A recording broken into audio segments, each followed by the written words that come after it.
When is it that one becomes a full grown adult? When is it that one loses the ability to be amazed by things? When is it that one stops being a kid and getting impressed by new things? When is the exact moment that one, as an adult, gives life for granted? Why is a kid so fascinated by the very first dog or cat or fish he or she sees and even touches? And the response is simple: a kid does not know a lot of things. For a kid, pretty much everything is brand new.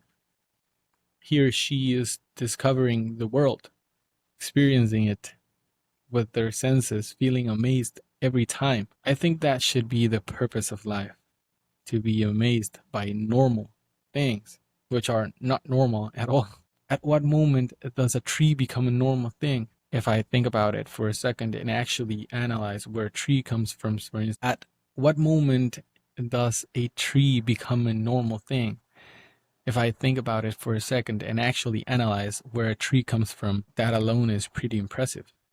How long did it take for it to grow that big? Imagine how different a picture would look like of me climbing that tree, for instance, and climbing the seed before that tree. It is technically the same living being, but how many years apart? Maybe it is a dumb example, but that alone is crazy. How on earth, literally, can we take so many things for granted? I can talk about this with a kid, and it would be an amazing conversation because kids are not used to anything.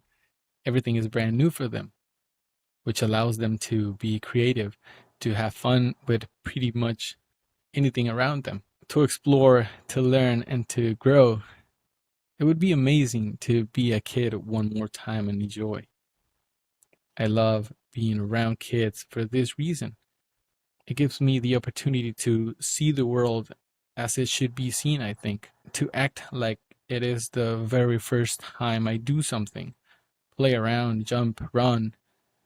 Again, at which point does life become so normal and we lose the ability to get amazed again? I started reading Sophie's World, a book I got as a present about 2 or 3 years ago, and I was feeling a bit lost today.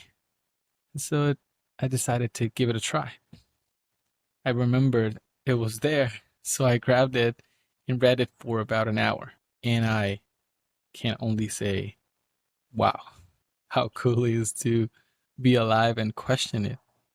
And for the record, I don't really care about where the universe comes from, since I truly believe it came from the absolute nothing of nothing. And that can be confusing because if it came out of nothing, it suggests that there was, in fact, nothing prior to it, which feels weird.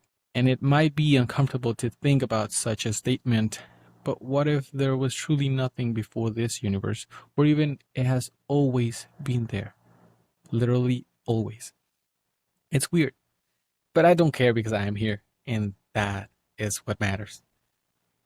So I think about those things I have taken for granted, and I am trying to get the feeling of amazement back for things like water, for instance, which I drink every day and love so much, and I really enjoy having it, but I assume it is normal and supposed to be there.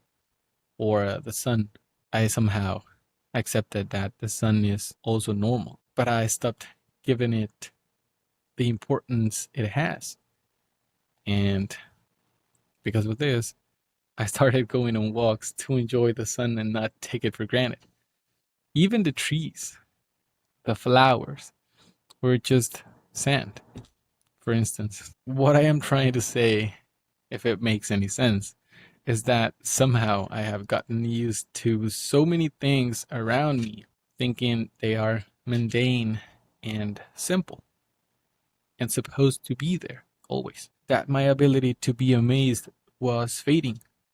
And it was not because of this book that I'm more aware of those things per se, but just an hour into this book has been eye-opening into why I enjoy so much being around kids, for instance, more than adults. And it is simply because I love the chance a kid has to experience so many things for the first time. I like being present at the moment a kid touches something he or she had not touched ever, sees something they had not seen ever, climbs a tree for the first time, sees a monkey for the first time, or even goes into the ocean for the first time. Whatever. That feeling of a new experience is amazing, and it makes me aware of what really matters, I think. And it is to live this life that I'm living right now and not take it for granted. To try and live every experience as a kid would. Like if it is the very first time doing a given thing, touching a given thing like a rock or sand or mud or water or whatever. That is why I wish I could be a kid again.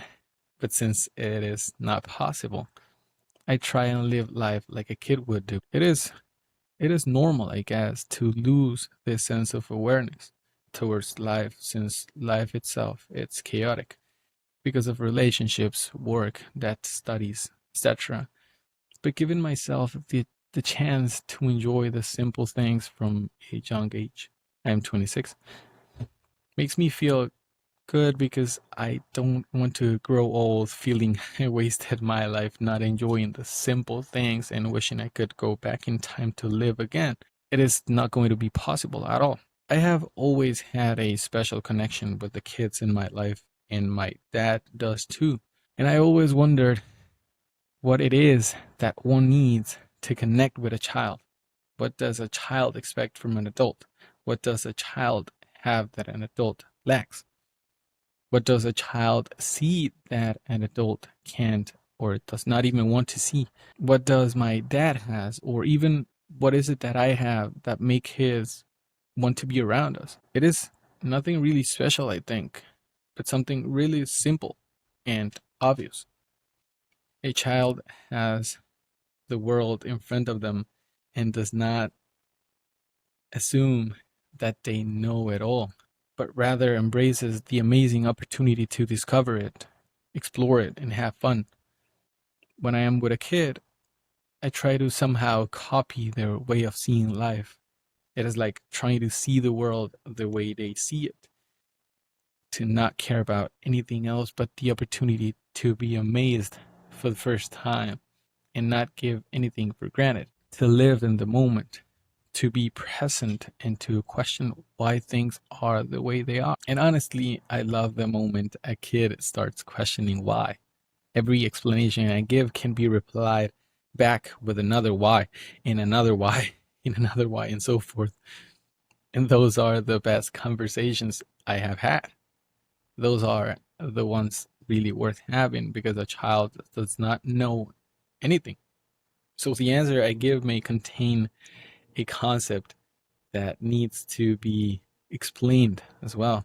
And so it becomes this never ending explanation, which shows me how little I know about a given thing that I was so sure I knew about. I really don't care if this episode does not make any sense because I needed to get this out of my system and try to put it in words. If I'm just saying a bunch of BS, my bad. But in the end, I just love that I have become more aware of the simple things that are not simple at all, and somehow could explain why it is so amazing to be a kid and experience things for the first time. I wish we all could live with this mindset of not giving anything for granted and face life wanting to get amazed by pretty much anything.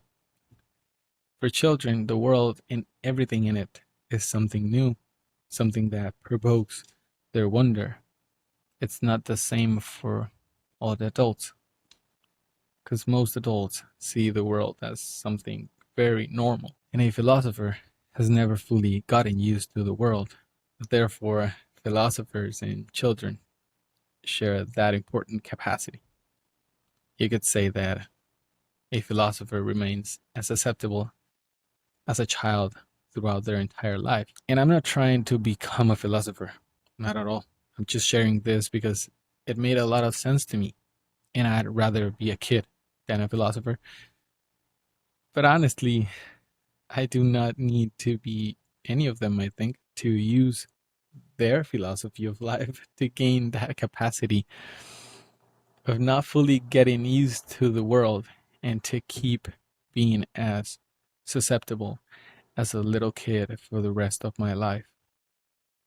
That sounds fun.